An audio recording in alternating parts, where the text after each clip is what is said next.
માત્ર એક એલચી દરરોજ ખાવાથી થતા લાભ. આપણા ઘરોમાં જોવા મળતા ઘણા મસાલા દવાઓનું કામ કરે છે. આ મસાલામાંથી એક છે એલચી. દરરોજ તમે માત્ર એક એલચી ખાવ છો તો તેનાથી સ્વાસ્થ્યને અનેક લાભ થાય છે અને ઘણી શારીરિક પરેશાનીઓ પણ દૂર થાય છે. એલચી બળતરા વિરોધી ગુણોથી ભરપૂર છે. આથી તે મોઢાના કેન્સરથી બચાવે છે અને મોઢામાંથી આવતી દુર્ગંધ પણ દૂર કરે છે. વધતા વજનથી પરેશાન લોકોએ પોતાના આહારમાં એલચીનો સમાવેશ કરવો જોઈએ.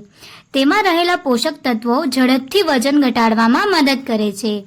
જો તમને અનિદ્રાની સમસ્યા હોય તો ગરમ પાણી સાથે એલચીનું સેવન કરો. તેનાથી ઊંઘ સારી આવે છે. પુરુષો એક ગ્લાસ ગરમ દૂધ સાથે નિયમિત એલચીનું સેવન કરે તો તેનાથી પુરુષોમાં નપુંસકતા દૂર થાય છે